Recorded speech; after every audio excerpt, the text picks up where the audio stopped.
हर खबर पर होगी आपकी पकड़। डाउनलोड कीजिए एबीपी लाइव ऐप।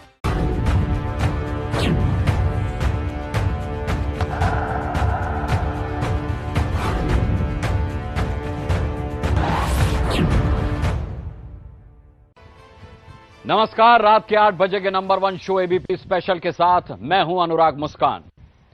देश गलवान में शहीद हुए जांबाज सपूतों को नमन करता है, हम भी उन्हें सैल्यूट करते हैं। गलवान घाटी में रात के अंधेरे में चीन ने भारत के साथ गद्दारी की और गुस्ताखी की। क्या है गलवान घाटी की खूनी कहानी? देखिए खूनी चीन का अंधेरे वाला रक्त चरित्र।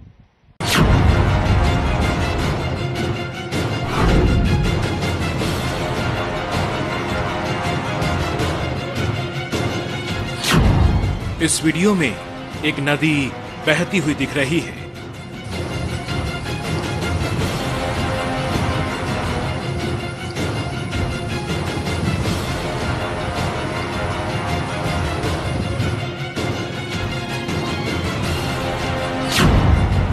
नदी के दोनों ओर वर्दी में सैनिक हैं।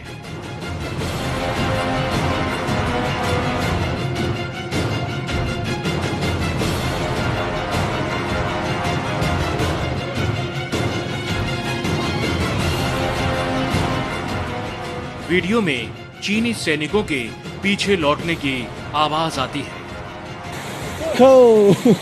देखा क्या बोला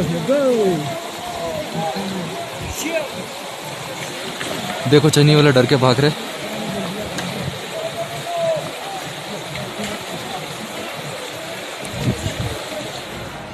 नदी के एक तरफ से जो लोग हाथ में लाल झंडा लिए जाते हुए दिख रहे हैं वो चीन के सैनिक हैं। देखा क्या बोला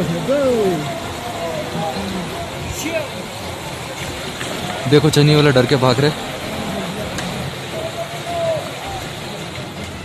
और टीवी स्क्रीन पर दिख रहा है ये वीडियो पिछले महीने का है। Stay there, okay? Stay there for a bit. We are not doing any offense here. We are just community is there. We are just standing. Yeah. Okay. We are just following the commander's orders only. Keep distance. बस okay. Ladakh की गलवान घाटी में मई के पहले हफ्ते से चीनी सैनिकों की मौजूदगी है। भारतीय सैनिकों के साथ कई बार उनका सामना हो चुका है।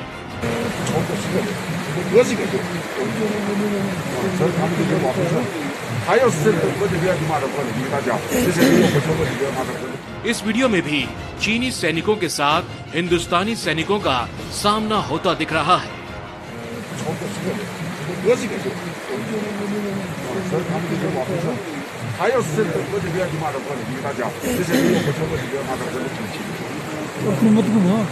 हाँ उनका ही ले रहा हूँ। देखने दो। इस वीडियो के जरिए सोमवार की रात को हुई घटना को हम समझने की कोशिश करेंगे। We are just following the commander's orders only. बताया जा रहा है कि पिछले महीने का ये वीडियो गलवान घाटी का है। बड़े बड़े पहाड़, पथरीला रास्ता और बीच में बहती हुई गलवान नदी।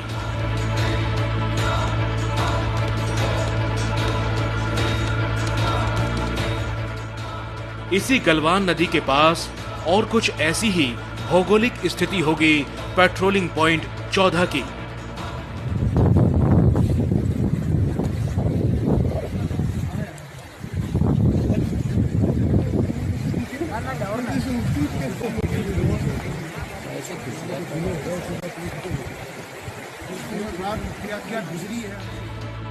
पेट्रोलिंग पॉइंट 14 वही जगह है जहां सोमवार की रात भारतीय सैनिकों पर चीन के खूनी सैनिकों ने हमला किया।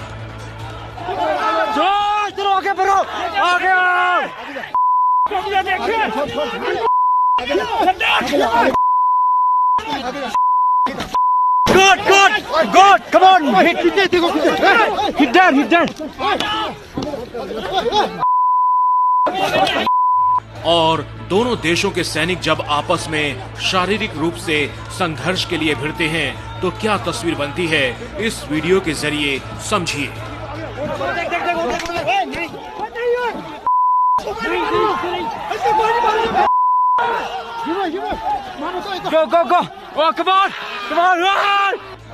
हिंदुस्तानी और चीनी सैनिकों के बीच मारपीट का ये वीडियो 2 साल पुराना है, लेकिन सोमवार रात वाली घटना की शुरुआत भी इसी जगह से हुई थी।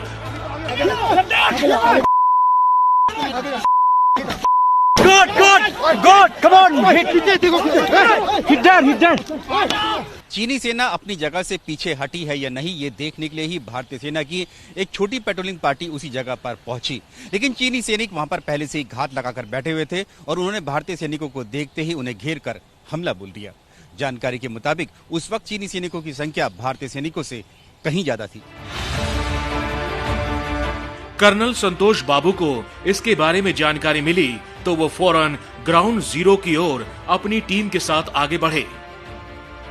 यहाँ समझने वाली बात यह है कि दोनों देशों के सैनिकों के पास हथियार नहीं थे और हथियार न होने की थ्योरी ये है कि विवादित इलाके में दोनों सैनिकों में बिना हथियार रहने की सहमति बनी हुई है।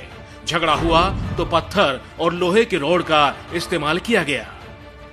झड़प के दौरान गलवान घाटी का तापमान 0 से भी नीचे था और गलवान नदी का पानी बर्फ के समान, और इसी गलवान नदी में दोनों तरफ के सैनिक पहाड़ से नीचे आकर गिर गए थे, जिसमें दोनों तरफ के सैनिक बुरी तरह से घायल हुए।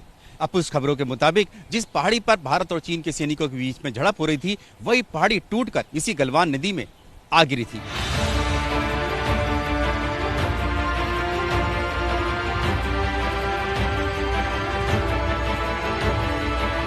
गलवान नदी का पानी रात को काफी ठंडा होता है। माना जा रहा है कि पानी में गिरकर घायल होने की वजह से भी सैनिकों की जान गई। जिस गलवान इलाके में चीन के सैनिकों ने हम पर हमला किया, अब चीन उस पर अपना दावा भी जता रहा है। चीन ने इसी मंशा में पिछले महीने इस इलाके में घुसपैठ की थी और अब सोमवार की भिड़ंत के बाद गलवान पर भी दावा कर रहा है।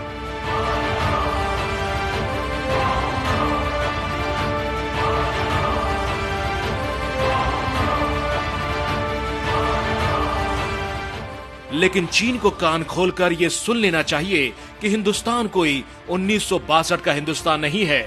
इस बार करारा जवाब मिलेगा।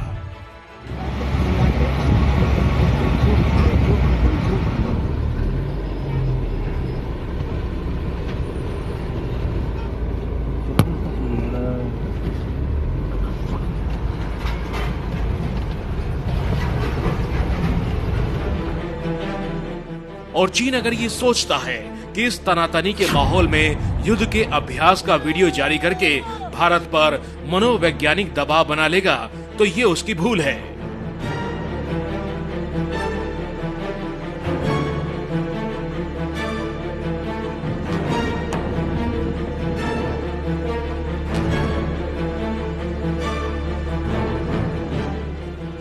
इस तरह के प्रोपेगेंडा वीडियो की हकीकत हिंदुस्तान जानता है और ऐसे वीडियो हिंदुस्तान के हौसले को डिगा नहीं सकते।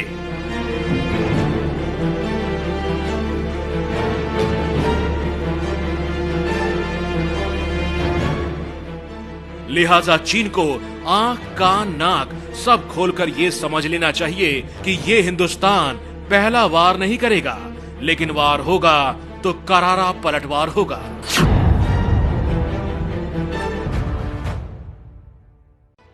चीन की गद्दारी से पूरा देश गुस्से में है। सीमा पर मुंह तोड़ जवाब देने के लिए सेना मुस्तैद है। लेकिन आप चीन से कैसे बदला ले सकते हैं? चीन पर चोट करना बहुत जरूरी है। आप कैसे चीन पर हंटर चला सकते हैं, देख लीजिए।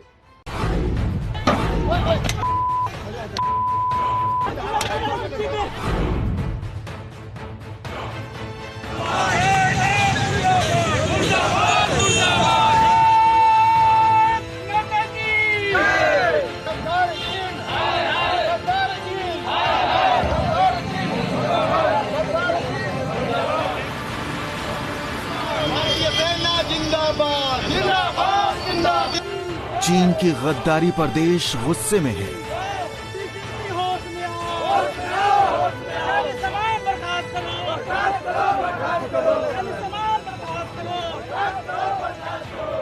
जवानों की शहादत से देश धधक रहा है।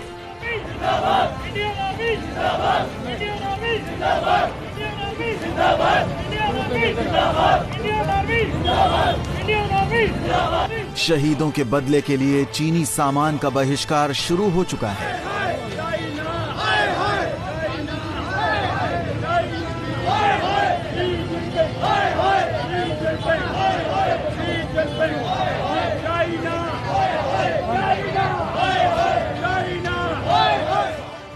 लद्दाख में चीनी सेना के साथ हुई झड़प में जवानों की शहादत से देश का गुस्सा फूट पड़ा है।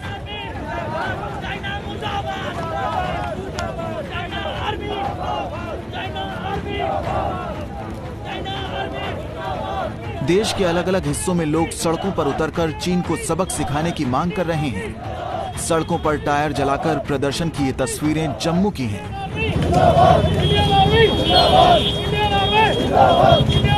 हम इस समय जम्मू अखनूर सड़क पर हैं, जहां पर लोगों ने इस सड़क को जाम कर लिया है और टायर जलाकर अपना विरोध जता रहे हैं। लोगों में गुस्सा इस बात को लेकर है कि जिस तरह से 20 जवान वहां शहीद हुए हैं, इसका जवाब जो है वो भारत को देना चाहिए।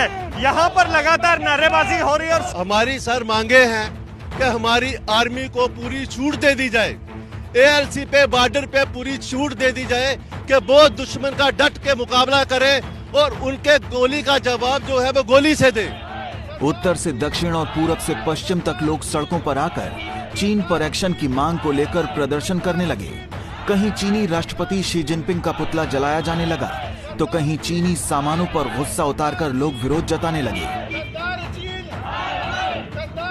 मैं मुंबई के खार इलाके में हूँ। खार इलाके में ये जो आप होलिका देख रहे हैं, ये चाइनीज सामानों की होलिका जलाई गई है। ये होलिका भाजपा विधायक राम कदम ने अपने निवास पर जलाई है। कुछ लोग अपने घरों से बाहर निकले, जो चाइनीज प्रोडक्ट है उसकी होलिका जलाई है और एक संदेश दिया है कि भारत के लोग अपने वॉलेट से जवाब देंगे और सीधा मैसेज देंगे कि चीन की ये गुंडागर्दी बर्दाश्त नहीं की जाएगी। दिल्ली में चीन के खिलाफ प्रदर्शन करते हुए चीनी एम्बेसी की तरफ बढ़ रहे स्वदेशी जागरण मंच के कार्यकर्ताओं को पुलिस ने हिरासत में ले लिया। तुमको आना होगा, आना होगा, आना होगा, वरना इस धरती से जाना होगा, जाना होगा, जाना होगा। चीन का खूनी चेहरा सामने आने के बाद हर देशवासी चीन से बदले के लिए बेकरार है। सीमा पर बदला लेने के लिए सेना तैनात है और हर देशवासी भी चीन पर चोट करना चाहता है। ऐसे में आप चीन से कैसे बदला ले सकते हैं वो समझ लीजिए।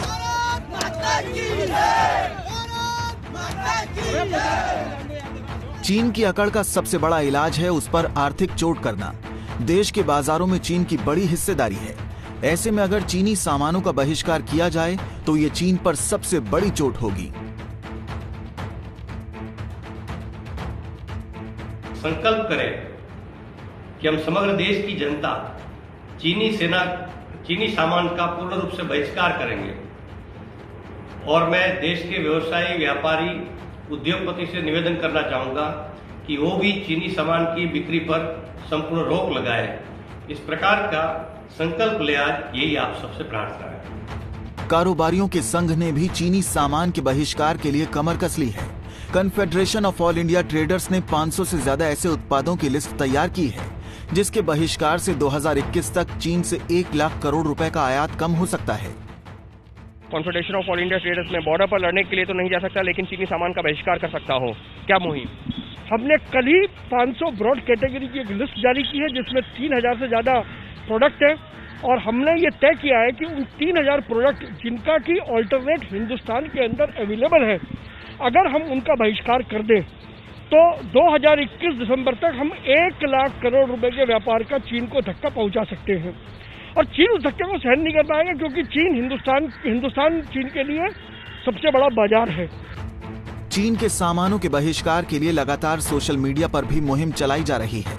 Boycott Chinese product social media पर लगातार ट्रेंड कर रहा है। सामानों के साथ साथ चीन के मोबाइल ऐप्स के खिलाफ भी लोगों ने मुहिम छेड़ रखी है।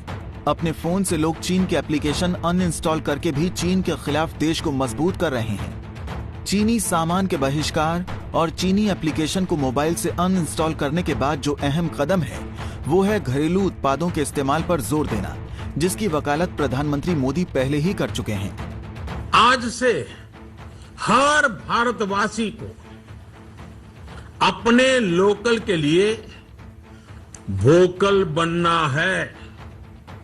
लोकल के लिए वोकल बनना है, न सिर्फ लोकल प्रोडक्ट्स खरीदने हैं बल्कि उनका गर्व से प्रचार भी करना है। चीनी सामान के बहिष्कार से चीन की सरकारी मीडिया को मिर्ची लग गई है। कुछ दिन पहले ही ग्लोबल टाइम्स ने यह पैंतरा चला कि चीनी सामानों का बहिष्कार संभव नहीं है, लेकिन सीमा पर लगातार चालबाजी और जवानों की शहादत के बाद पानी सिर से ऊपर जा चुका है और देश ने चीनी सामान के बहिष्कार की ठान ली है।